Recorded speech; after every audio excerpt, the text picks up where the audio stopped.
주 안에 있는 나에게 단 근심이 있으랴. 십자가 밑에 나아가 내 짐을 풀었네.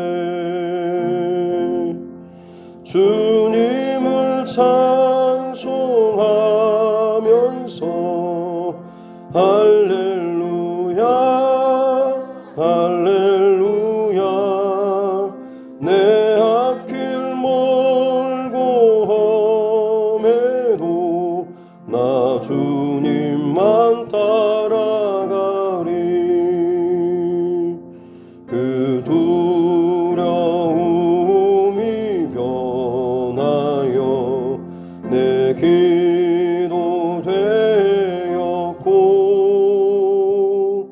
전날의 한숨 변하여 내 노래 되었네.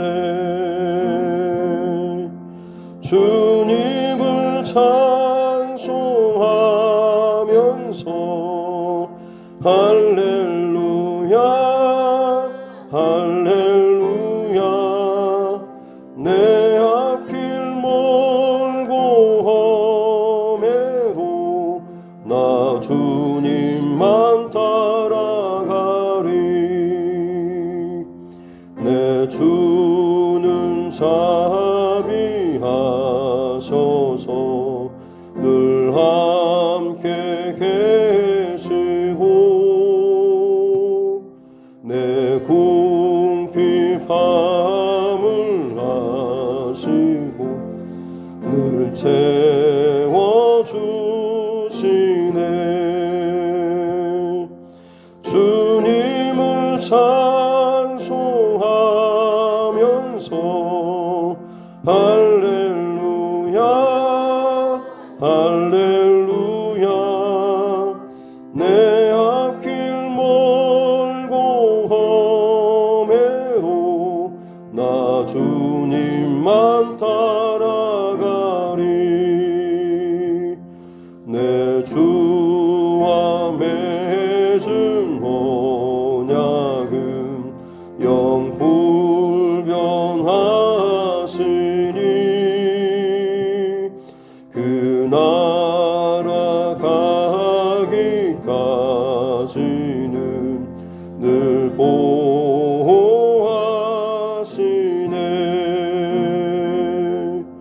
주님을 찬송하면서 할렐루야 할렐루야. 내 앞길 멀고 험해도 나 주님만 따라가리.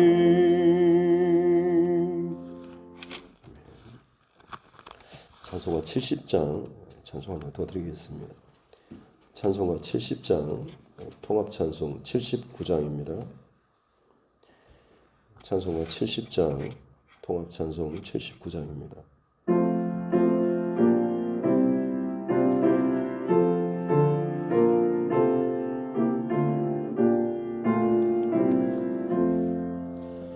피난처 있으니 환난을 당한 자 이리 오라.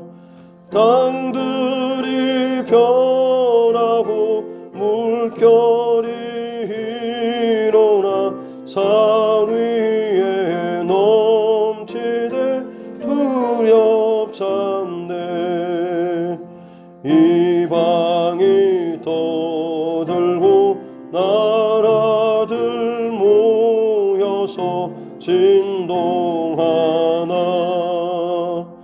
우리 주 목소리 한 번만 바라면 선하의 모든 것 망하겠네. 만유의 하나님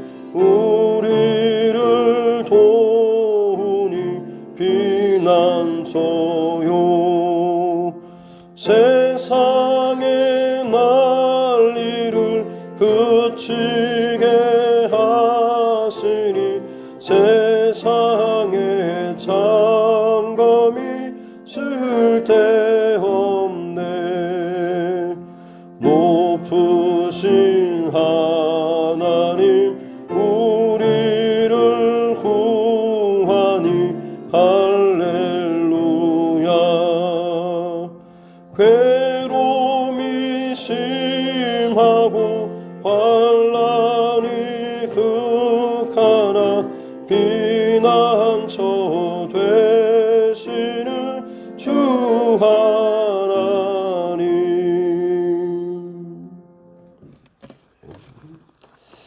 하나님 말씀 구약성경 아모스서입니다. 아모스 1장 1절부터 2장 3절 말씀까지입니다. 구약성경 아모스 1장 1절부터 2장 3절 말씀 1275쪽에 있습니다. 구약성경 1275페이지 아모스서 1장 1절부터 2장 3절 말씀입니다.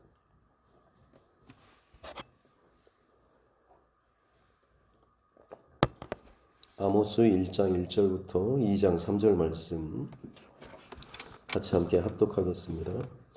유다 왕 우시아의 시대 곧 이스라엘 왕 요아스의 아들 요로보암의 시대 지진 전 2년에 드고와 목자 중 아모스가 이스라엘에 대하여 이상으로 받은 말씀이라. 그가 이르되 여호와께서 시온에서부터 부르짖으시며 예루살렘에서부터 소리를 내시리니 목자의 초장이 마르고 갈멜산 꼭대기가 마르리로다. 여호와께서 이와 같이 말씀하시되 다메섹의 서너 가지 죄로 말미암아 내가 그 벌을 돌이키지 아니하리니 이는 그들이 철 타작기로 타작하듯 길르앗을 압박하였음이라. 내가 하사엘의 집에 불을 보내리니 베나닷의 궁궐들을 사르리라. 내가 다메섹의 빗장을 꺾으며 아웬 골짜기에서 그 주민들을 끊으며 벳 에덴에서 규 잡은 자를 끊으리니 아람 백성이 사로잡혀 기르에 이르리라. 여호와께서 말씀하셨느니라. 여호와께서 이와 같이 말씀하시되 가사의 서너 가지 죄로 말미암아 내가 그 벌을 돌이키지 아니하리니 이는 그들이 모든 사로잡은 자를 끌어 에돔에 넘겼음이라. 내가 가사성에 불을 보내리니 그 궁궐들을 사르리라. 내가 또 아스돗에서 그 주민들과 아스글론에서 규를 잡은 자를 끊고 또 손을 돌이켜 에그론을 치리니 블레셋에 남아있는 자가 멸망하리라. 주 여호와께서 말씀하셨느니라. 여호와께서 이와 같이 말씀하시되 두로의 서너 가지 죄로 말미암아 내가 그 벌을 돌이키지 아니하리니 이는 그들이 그 형제의 계약을 기억하지 아니하고 모든 사로잡은 자를 에돔에 넘겼음이라. 내가 두로 성에 불을 보내리니 그 궁궐들을 사르리라. 여호와께서 이와 같이 말씀하시되 에돔의 서너 가지 죄로 말미암아 내가 그 벌을 돌이키지 아니하리니 이는 그가 칼로 그의 형제를 쫓아가며 긍휼을 버리며 항상 맹렬히 화를 내며 분을 끝없이 품었음이라. 내가 대만에 불을 보내리니 보스라의 궁궐들을 사르리라. 여호와께서 이와 같이 말씀하시되 암몬 자손의 서너 가지 죄로 말미암아 내가 그 벌을 돌이키지 아니하리니 이는 그들이 자기 지경을 넓히고자 하여 길르앗의 아이벤 여인의 배를 갈랐음이니라. 내가 라빠성에 있는 불을 놓아 그 궁궐들을 사르되 전쟁의 날에 외침과 회오리 바람의 날에 폭풍으로 할 것이며 그들의 왕은 그 지도자들과 함께 사로잡혀 가리라. 여호와께서 말씀하셨느니라. 여호와께서 이와 같이 말씀하시되 모압의 서너 가지 죄로 말미암아 내가 그 벌을 돌이키지 아니하리니 이는 그가 에돔 왕의 뼈를 불살라 죄를 만들었음이라. 내가 모압에 불을 보내리니 그리엇 궁궐들을 살리리라. 모압이 요란함과 외침과 나팔 소리 중에서 죽을 것이라. 내가 그 중에서 재판장을 멸하며 지도자들을 그와 함께 죽이리라.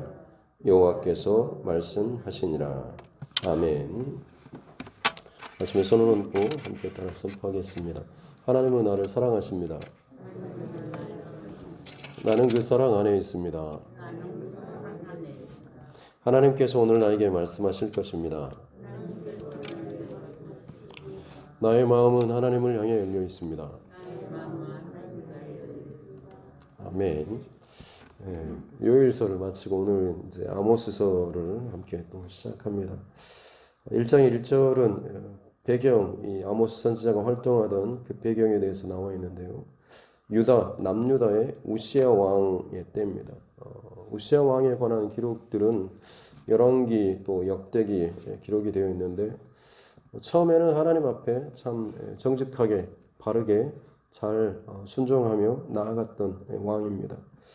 하지만 점점 모든 일이 잘 풀리고 좋아지자 그가 교만해져서 결국에는 하나님의 성전에 들어가서 분향하려고 하는 제사장들만이 행할 수 있는 그 일을 자기가 왕이라고 내가 왕인데 누가 나를 막냐라고 하면서 지극히 거룩한 그 영역인 제사장들이 하는 그 일까지도 그가 자기의 욕심으로 행하려다가 결국 그 성전에서 하나님께서 그를 치셔서 문둥병자가 되어서 평생을 별궁에서 문둥병 환자로 살다가 죽었던 참 어떻게 보면 참 비참한 불쌍한 그런 사람이 바로 이 우시야입니다. 바로 그 우시야 왕이 통치하던 시대 그리고 곧 또 북쪽의 이스라엘 북이스라엘에는 요아스의 아들 여로보암 북이스라엘의 왕의 이름 중에 여로보암이 2번 나옵니다. 맨 처음 솔로몬 때에 나라가 나눠질 때 그때 북쪽의 지파들을 10지파들을 이끌고 북이스라엘을 먼저 세웠던 그 사람이 바로 여로보암 첫 번째 여로보암이고요. 그 다음에 이제 중간에 여로보암 2라고 보통 이렇게 명명하는 그 사람이 오늘 바로 이 여로보암입니다. 이 사람은 분열왕국 시대 때 북이스라엘의 가장 최고의 전성기를 이루었던 왕입니다. 그래서 다윗과 솔로몬 시대의 그 영토 가장 번성했을 때의 그 북쪽 사방의 그 경기의 땅을 거의 회복했을 정도로 굉장히 군사력으로 혹은 경제적으로 정치적으로 아주 번성기를 누렸던 이 왕이 여로보암 시대입니다. 그렇다면 이 사람이 정말 참 대단한 사람인가? 겉으로 보기에는 최고의 어떤 정치적인 이 모습을 이뤘지만 영적으로는 가장 어둡고 타락한 또 그 시대에 가까운 것이 바로 여로보암 2 시대입니다. 물질적으로 혹은 환경적으로 너무나 많은 것이 좋았지만 여로보암 2 이 왕이 통치하던 시대 때는 영적으로 너무나 타락하고 불법과 또 강포가 횡행했던 하나님 보시기에 정말로 타락했던 그 시대가 바로 그때입니다. 남쪽이로나 북쪽으로나 어떻게 보면 참 강성한 풍성한 그런 시대였습니다. 하지만 남쪽의 왕도 교만해서 문둥병자가 되었고 북쪽의 왕도 하나님을 거스르는 데 열심을 냈지만 하나님께서 다른 사람이 없어서 다른 이 돌봐줄 사람이 없어서 그나마 지금 이 악한 왕조차도 하나님께서 세우셔가지고 이 북이스라엘을 어떻게든 사방 그 열강들로부터 지켜주시고 세워주시던 그런 시대. 근데도 그것도 모르고 자기들이 잘내서 자기들이 어떤 뭔가를 대단해서 이 엄청난 풍요와 또 이 만족 혹은 대단한 것들을 누리고 있는 것처럼 착각했던 그런 시대가 바로 지금 아모스 선지자가 활동했던 시대입니다. 또 이 아모스가 이스라엘에 대해서 이상으로 받은 말씀이다라고 하는데 특별히 이 1절 뒤쪽에 보면 지진 전 2년에 드고아의 목자 드고아는 남유다의 지역의 지명입니다. 그러니까 드고아 지역에서 목자로 목동입니다. 그리고 저 뒤쪽에 이제 또 자기 자신에 대해서 소개하는 내용을 보면 그가 뽕나무를 재배하는 사람이다라고 나옵니다. 7장 14절 말씀에 보면 이 아모스가 이 아마샤에게 대답하는데 나는 선지자가 아니고 선지자의 아들도 아니고 나는 목자요 뽕나무를 재배하는 자라고 자기에 대해서 스스로 이제 소개하는 내용이 나옵니다. 자기는 어떤 뭐 선지자나 제사장이나 왕족 뭐 이런 게 아니라 그냥 평범한 그냥 양치는 목동 또 그리고 뽕나무를 재배하는 그냥 농사꾼 이 정도밖에 되지 않는다라고 하는 거죠. 더군다나 그의 지금 국가 소속은 남유다의 소속에 있습니다. 그런데 북이스라엘에 대한 하나님의 그 이상의 말씀을 받고 또 거기에 대해서 증거하는 그런 참 어떻게 보면 특이한 케이스의 그 사람이 바로 아모스 선지자입니다. 그가 2절에 보면 여호와께서 시온에서부터 부르짖으시며 여기서 이 부르짖다라고 하는 단어가 사자가 그 먹이를 집어삼키기 전에 그 배고픔으로 으르렁거리고 포용하는 바로 그 집어삼키기 전에 물어뜯기 전에 그 크게 소리 내는 그런 소리가 바로 이 부르짖는 거죠. 하나님은 어떻게 이렇게 짐승 사자에 비유하셨을까 싶지만 그만큼 지금 하나님의 그 분노 또 하나님께서 마지막 그 먹이를 집어삼키기 전에 심판의 그 끝자락에 있을 때 그것을 먹이를 바라보는 대상을 바라보시고 분노하시는 바로 그 하나님의 모습을 드러내는 것이 이 부르짖다라고 하는 것이죠. 예루살렘부터 소리를 내시고 그러니까 목자의 초장이 마르고 갈멜산의 꼭대기가 마르는 예루살렘 성 그리고 갈멜산은 엘리야 선지자의 그 850대 1의 어마어마한 어떤 영적 전쟁터 아니겠습니까? 어떻게 보면 그때 당시에 예루살렘은 남유다의 성지라고 할 수가 있고 갈멜산은 북이스라엘의 성지라고 할 수가 있습니다. 그럼에도 불구하고 그곳들이 마르게 될 것이다. 하나님께서 복 주시고 풍성하게 되는 게 아니라 그 거룩한 하나님의 역사와 증거가 나타나는 그 자리라고 할지라도 너희가 성지라고 여기며 참 귀하게 여기는 마치 그곳만 들어가도 네 스스로도 은혜 받는 것처럼 여겨지는 그 자리라고 할지라도 그것이 다 말라 비틀어져 버릴 것이다 라고 하는 하나님의 은혜와 축복이 더 이상 그곳에 머물지 않게 될 것이다 라는 이 말씀을 하고 있습니다. 그러면서 이제 북이스라엘에 대한 징조와 이상을 받았으니까 거기에 대해서 말씀을 할 것 같은데 오늘 이제 3절부터 쭉 이어지는 내용은 북이스라엘에 대한 그런 심판의 메시지가 아니라 주변 나라들에 대한 것부터 이야기를 하고 있습니다. 3절에서는 다메섹입니다. 다메섹은 요단 이 동편 쪽에 있는데요. 거기에 대해서 이제 서너 가지 죄, 보통은 한두 가지면 작고 서너 가지 죄로 말미암아 계속 반복되고 있는 이 반복구는 많은 죄입니다. 그러니까 한두 가지 셀 수 있는 게 아니라 여러 가지 훨씬 더 많은 죄로 말미암아서 내가 벌을 돌이키지 않겠다. 반드시 너희를 벌 내리겠다. 징벌하겠다라고 하는 것인데 이유가 뭐냐면 그들이 철 타작기로 타작하듯이 아주 탈탈탈 기계로 터는 것처럼 길르앗을 압박하였다. 길르앗은 요단 동편에 정착하였던 광야 40년이 끝나고 나서 가나안 땅으로 들어가기 전에 루벤, 갓 그리고 므낫세의 반 지파죠. 므낫세의 반은 동쪽, 또 므낫세 반은 서쪽에 요단강 동쪽과 서쪽에 정착했지 않습니까? 그때 먼저 이제 이 동쪽에 정착을 원했던 루벤, 갓, 므낫세 반 지파 이 사람들이 지금 머물렀던 이 지역이 길르앗 지역입니다. 굉장히 목초지로 좋았던 보기에 굉장히 물이 많고 풀이 많았던 그런 지역이었죠. 근데 그것을 이 다메섹이 탐내서 그것에 거주하고 있던 그 하나님의 백성들을 타작기로 타작하듯이 탈탈 털고 압박하고 공격했다라고 하는 것입니다.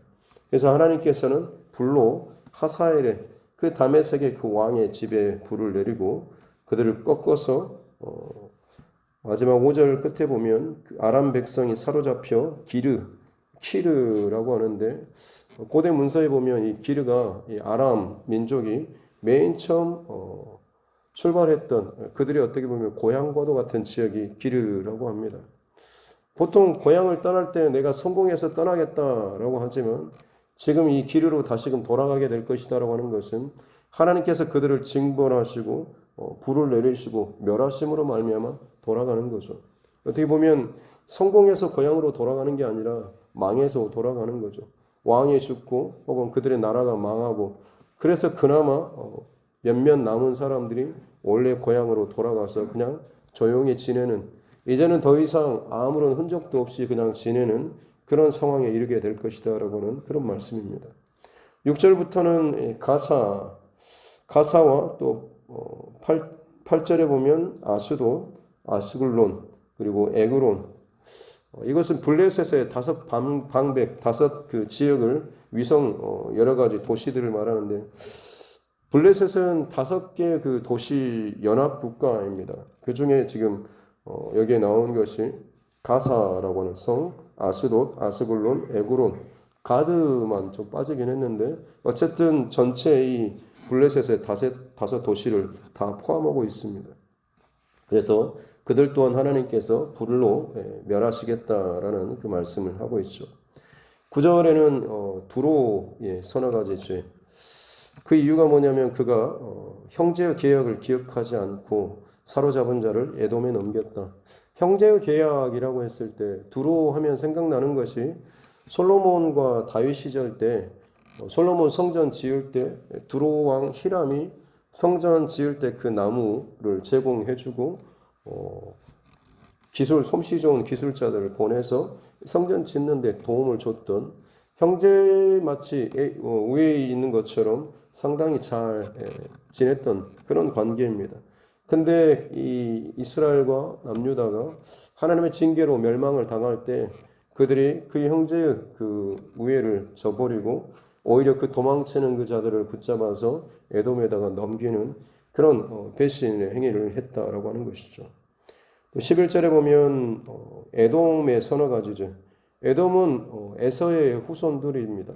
야곱의 형인 에서 그들의 후손이 지금 이 에돔인데 그들의 그 죄, 그것은 뭐냐면 이는 칼로 그들의 형제를 쫓아가며 그들의 그 이 형제인 야곱의 후손인 유다 그리고 이스라엘, 북이스라엘 그들을 쫓아가면서 칼로 치고 분을 끝없이 맹렬히 품었죠.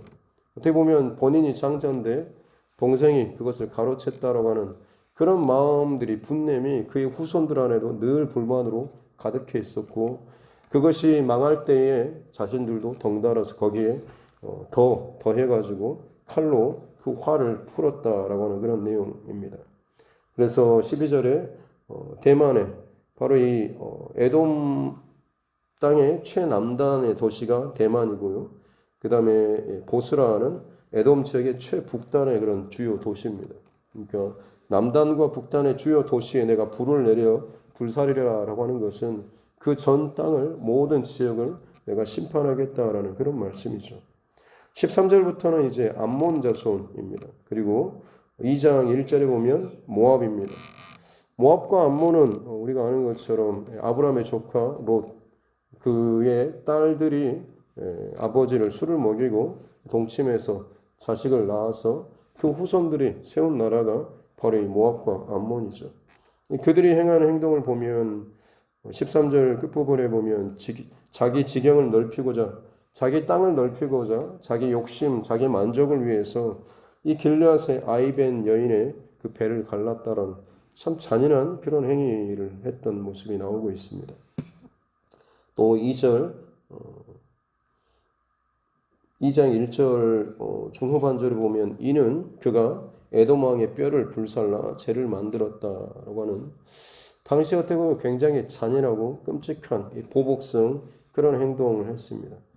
그래서 이 모압과 암몬에 대한 어떤 징벌의 메시지도 보면 그냥 단순히 불을 보내서 멸한 것보다는 좀 더 추가돼서 전쟁의 날 회오리 바람의 폭풍으로 더 힘든데 거기다 더 세게 때리는 징벌하시는 그런 모습들이 나오고 있죠.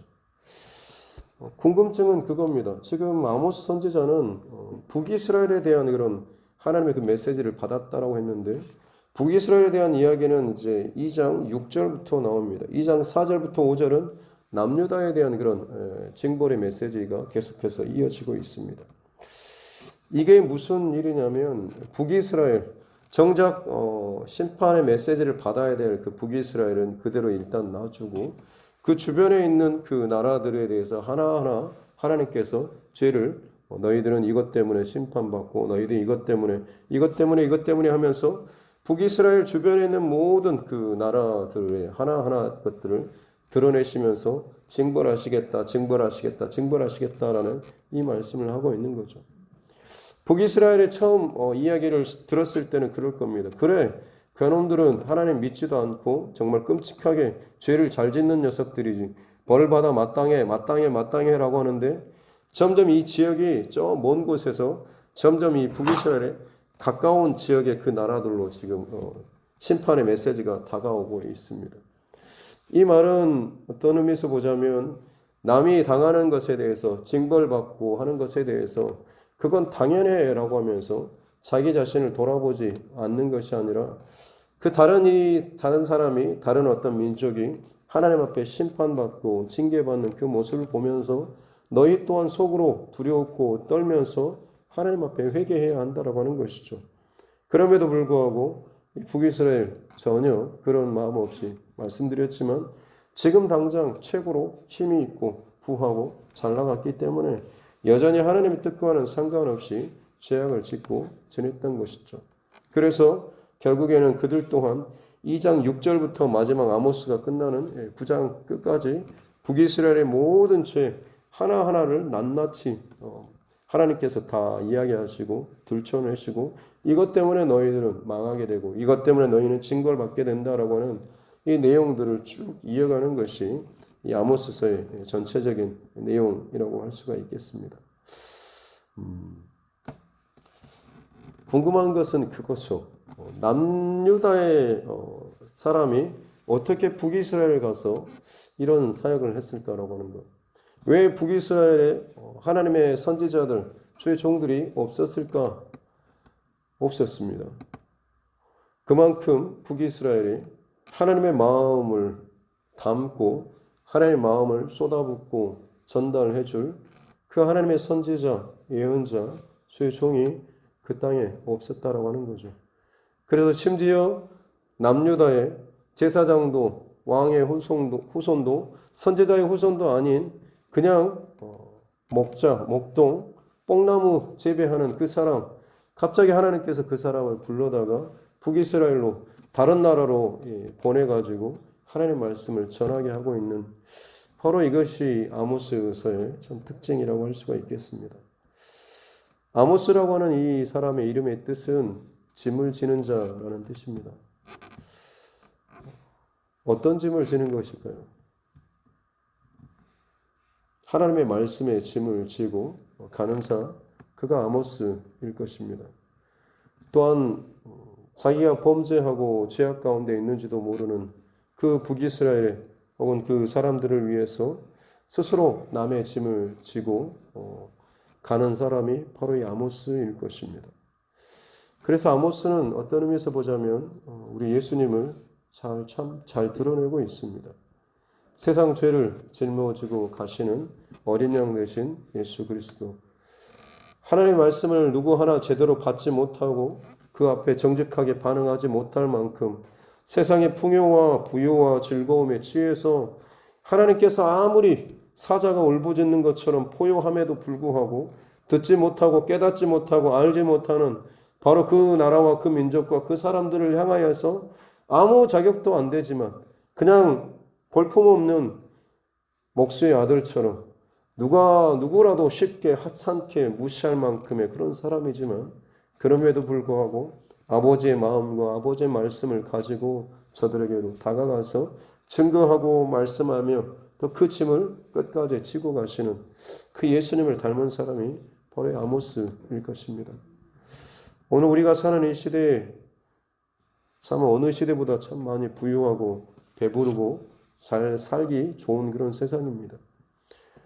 하지만 그러면 그럴수록 더 하나님의 말씀과 이상이 희미하고 주의 종들과 선지자들, 예언자들이라고 하는 사람들조차도 얼마나 많이 또 비뚤어지고 어긋나고 자기 어떤 명성과 부와 욕심을 드러내기 위해서 모양은 그렇게 하고 있지만 마치 성질을 가꾸듯이 더 특별한 어떤 경건의 모습과 그 모양들을 꾸며내는 일에 힘쓰고 있는지 모르겠습니다. 하나님의 말씀의 능력, 또 하나님의 그 살아계심, 이것들이 정말로 보기 힘든 그런 시대가 우리 시대. 어쩌면 지금처럼 이렇게 강단에서 메시지를 증거할 수 있는 시대도 언젠가는 아마 멈춰질지도 모르겠습니다. 그때에 아모스와 같은 아무런 어떤 직분이나 어떤 제사장이나 목회자가 아니라고 할지라도 그야말로 평신도라고 그냥 직장인 혹은 가정주부, 학생일 수도 있습니다. 하지만 그 사람이 하나님의 말씀이 없는 하나님의 마음을 모르는 그곳에 하나님 보내신 예언자와 선지자로서 역할을 감당하게 될 때 그를 통하여서 하나님께서는 여전히 하나님의 마음과 말씀을 전하시는 그런 하나님이심을 또 믿습니다. 저와 여러분 늘 깨어서 이 중심과 마음을 잘 간직하고 주님께서 언제든지 나를 지금도 들어서 사용하시고 나를 또 사용하신다라는 이 마음 또 말씀 중심 잘 지키면서 부족하고 연약하지만 하나님께서 붙잡아서 세우시고 쓰시면 그가 하나님의 통로로 세워질 수 있다라고 하는 것 늘 기억하시고 늘 날마다 내 마음과 중심 하나님 앞에서 바르게 잘 지켜내며 살아갈 수 있는 오늘도 나는 하나님의 짐을 지는 자, 예수님을 닮아가는 자라고 하는 것 기억하는 이 하루 될 수 있기를 주님의 이름으로 축복합니다. 기도하겠습니다. 살아계신 아버지 하나님 감사합니다.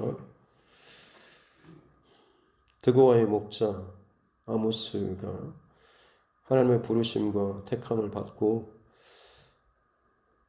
다른 나라인 이 북이스라엘로 가서 하나님의 말씀을 증거하는 이 모습을 상상해 봅니다.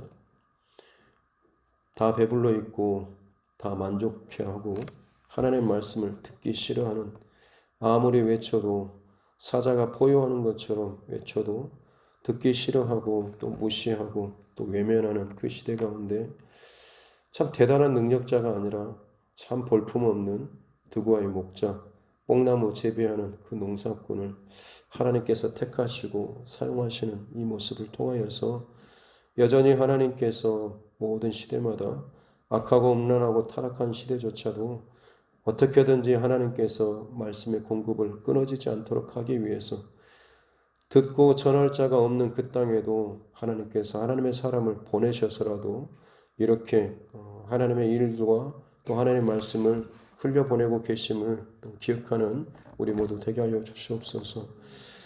듣지 못하는 자가 많지만 전하는 자는 분명히 또 있는 줄로 믿습니다. 특별히 우리가 하나님의 그 말씀을 또 하나님의 마음을 증거하고 전달하는 귀한 하나님의 축복의 통로로서 살아가는 우리 한 사람 한 사람임을 기억하게 도와주시옵소서. 나는 부족하고 연약하고 뭣도 잘 모르고 이것이 아니라 하나님께서 나를 붙잡으시면 나의 삶을 통하여서 내 믿음의 고백을 통하여서 이미 복음은 증거되고 하나님 말씀은 드러나고 있는 줄로 믿사오니 오늘 이 하루도 내 삶의 중심, 마음의 중심, 내 말, 생각들 잘 지켜내며 복음을 증거할 수 있는 하나님의 마음을 지고 살아갈 수 있는 귀한 하루하루 되게 하여 주시옵소서. 세상 죄를 지고 가는 하나님의 어린 양을 보라라고 했던 세례 요한의 외침처럼 하나님께서 우리의 하루하루의 삶의 여정 가운데 누군가를 향하여서 내 마음을 안고 내 말씀을 내 말을 그의 등에 지고 걸어가는 묵묵히 그의 삶의 자리에서 바른 믿음의 길을 걸어가는 저 사람을 보라라고 말씀하시는 그런 칭찬받는 귀한 하나님의 사람들 되게 하여 주시옵소서. 그렇게 우리 한 사람 한 사람 오늘도 주님 앞에서 바른 길을 걸어가기를 원하오니 은혜를 더하여 주시고 용기를 더하여 주시고 힘을 더하여 주시옵소서. 감사드리며 거룩하신 우리 구주 예수님의 이름으로 기도드립니다. 아멘. 하늘에 계신 우리 아버지의 이름을 거룩하게 하시며 아버지의 나라가 오게 하시며 아버지의 뜻이 하늘에서와 같이 땅에서도 이루어지게 하소서. 오늘 우리에게 일용할 양식을 주시고 우리가 우리에게 잘못한 사람을 용서하여 준 것 같이 우리 죄를 용서하여 주시고 우리를 시험에 빠지지 않게 하시고 악에서 구하소서. 나라와 권능과 영광이 영원히 아버지의 것입니다. 아멘. 주신 말씀 또 붙잡고 교회와 죄중과 여러분 각자의 기도 제목과 또 이 나라와 민족과 또 우리 다음 세대들 또 자녀들 또 우리 선교사님과 또 그 가정들을 위해서도 코로나19 상황들 또 우리 3층 증축 공사를 위해서도 꼭 기억하시고 또 기도해 주시면 감사하겠습니다. 같이 기도하겠습니다. 존귀하신 아버지 하나님 감사합니다. 오늘 하루도 하나님께서 생명의 시간을 또 우리에게 허락해 주시니 감사합니다. 은혜로 허락된 이 하루하루의 시간들 허투루 보내지 않도록 도와주십시오. 마음과 중심을 잘 지켜야 되고 도와주십시오.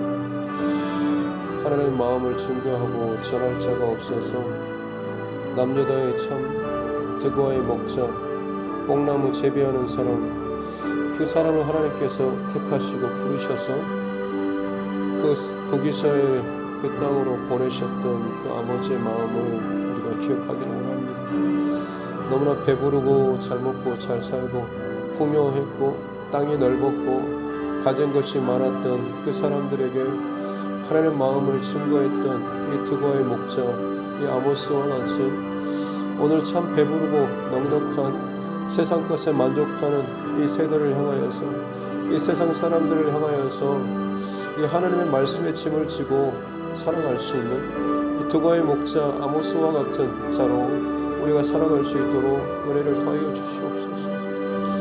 하나님의 그 짐, 하나님의 마음을 짊어지고 가셨던 세상 죄를 지고 가셨던 하나님의 어린 양 예수 그리스도 상황과 사람의 기대와 형편과 그 어떤 것에도 연연하지 아니하고 오직 아버지의 마음과 뜻을 중심에 품고 그것을 지고 묵묵히 아버지께서 말씀하신 길을 걸어가셨던 예수 그리스도 어린 양 되신 예수 그리스도를 바라보면서 오늘 이 하루도 우리가 하나님의 말씀에 짐을 진 자로 살아가게 도와주셨기 원합니다.